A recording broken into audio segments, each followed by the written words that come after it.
El arte pop, la década del 60, aquel proceso histórico en donde los acontecimientos van fluyendo, 1955-60 hasta 1970.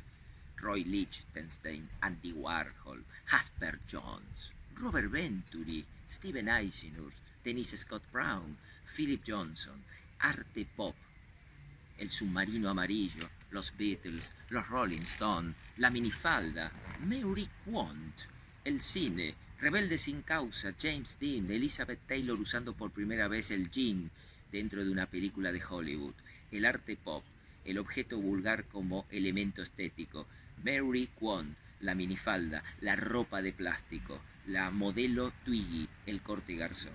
Cuando pienso en el arte pop, pienso en los colores. Cuando pienso en el arte pop, pienso, por ejemplo, en Roy Lichtenstein. Cuando Roy Lichtenstein empieza a utilizar el cómic como un elemento estético, el objeto de uso cotidiano, el objeto de consumo, empieza a ser un objeto, a partir de ahora, en una calidad estética. Pensemos lo siguiente. Cuando uno mira la Gioconda de Leonardo, no discute que es una obra de arte. De hecho, toma distancia, la observa y enseguida siente admiración. No participa internamente, toma una distancia. Eso se llama belleza objetiva. El arte pop lo que hizo fue bajar a un nivel popular la estética. El famoso me gusta porque me gusta, sin necesidad de racionalidad ni entenderlo. El mérito de estos de Andy Warhol, las serigrafías de Marilyn, las serigrafías de Mao Tse-tung, las serigrafías de Ho Chi Minh, las botellas de Coca-Cola. Cuando uno agarra una botellita de Coca-Cola es como que toca las cinturas de Marilyn. Las botellitas chiquitas están inspiradas, asociación de ideas.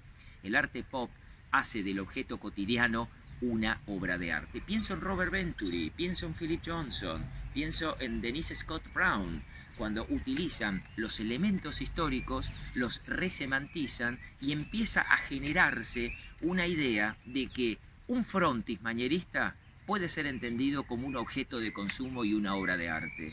Las casas drive-in, los puestos de panchos en forma de panchos, los puestos de donas en forma de donas, y llevando todo esto a la arquitectura, la ciudad de Las Vegas, el legendario texto Aprendiendo de Las Vegas, de Denise Scott Brown y Robert Venturi, nos prepara y nos pone en contexto. La década del 60 hace que hoy, en el siglo XXI, seamos como somos, personajes que me gusta porque me gusta, donde el objeto y el discurso metodológico a veces pasa a un segundo plano. Los invito a hacer unos croquis para poder entender nuestras elipses de espacio-tiempo. Si no lo dibujo, no lo entiendo. Para entender el arte pop, tenemos que definir los límites. Pensemos en lo siguiente, ya a mediados de los 50, después de 10 años de que terminó la Segunda Guerra, y hasta 1975 aproximadamente, ¿no? Acá tenemos la crisis del petróleo en el 73, el fin de Vietnam, el movimiento punk. Entonces hay toda una serie de cambios que del 75 al hoy estamos en lo que se llama cultura postmoderna. Bien, nosotros nos vamos a mover dentro de estos gradientes, desde el 55/60 hasta el 70/75. Este proceso histórico podemos llegar a denominarlo arte pop. El arte pop, que tiene sus orígenes básicamente en Inglaterra y en Estados Unidos, se caracteriza básicamente por hacer del objeto vulgar, del objeto popular, un objeto de arte. Por ejemplo, pensemos en este perfil que tenemos acá. Simplemente es un perfil de alma. Sin embargo, oxidado y demás, yo no lo veo como un perfil. Yo lo puedo ver simplemente como un posahojas, lo puedo ver como un elemento artístico, lo puedo ver como un objeto. Eliminé la función perfil, utilicé su oxidación como una pátina e hice de este objeto un perfil. Yo no lo veo como un perfil, lo veo simplemente como un lugar para decorar mi escritorio. El arte pop y esta forma de razonar es prácticamente una deuda que tenemos justamente con la década del 60. ¿Qué significa esto? Que justamente hacia el año 60 y hacia el año 65 los grandes cambios empiezan desde tres lecturas. Primero por la música. Sabemos la importancia que tienen los Beatles. además de su talento, fueron los que durante prácticamente 10 años, hasta su disolución en abril del 70, generaron lo que se llama la música beat, o sea, el estilo beat. La palabra beat ya se conocía en la década del 50 en San Francisco, por ejemplo, en Estados Unidos, como una cultura que rompe con el mandato social, con el sistema capitalista y la sociedad de consumo. Todo esto va generando hacia el año 60 la segunda variable, que es el mundo social y el cuestionamiento a partir del movimiento hippie, el hippismo.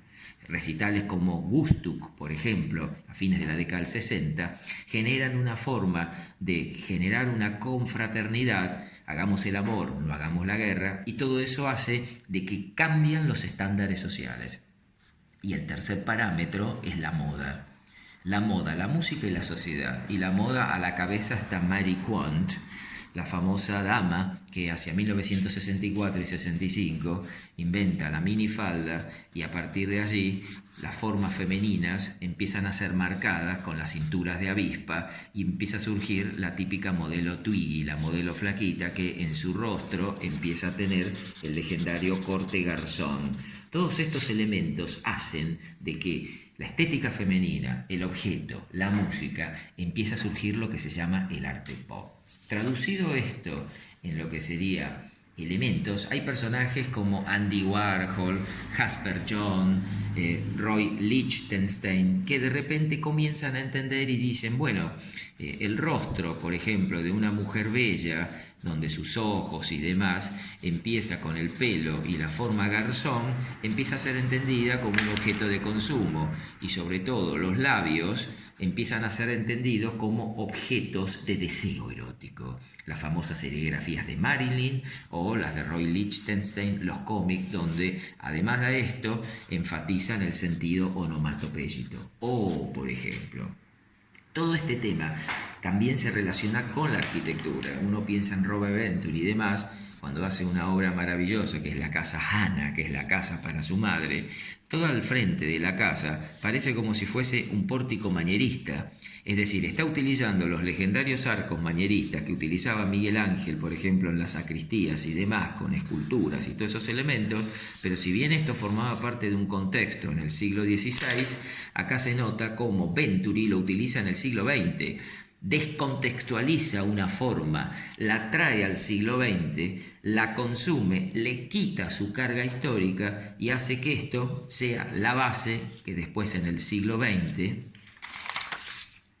del 70 al 75 y del 75 al hoy, empieza a surgir la cultura posmoderna, que es la cultura del todo vale.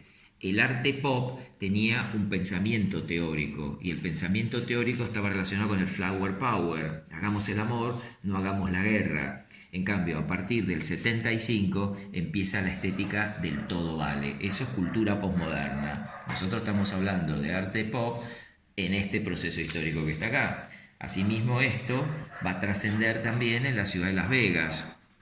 Una ciudad que prácticamente es un desierto con una cuadrícula, una calle recta que se llama la Strip, y en torno a ese Strip están todos los hoteles, las iglesias drive-in a un lado y otro, donde desde el momento de entrada hasta el momento de salida el único objetivo es consumir, divertirse, no analizar, no teorizar. La base del arte pop es entender que el objeto vulgar es una obra de arte. Mary Quant dijo: adoro la vulgaridad, porque la gente llama vulgares a las cosas que no entiende, y con el tiempo lo vulgar pasa a tener un estadio de obra de arte. Los invitamos a ver nuestros contenidos en nuestras clases online, catálogoarquitectura.com.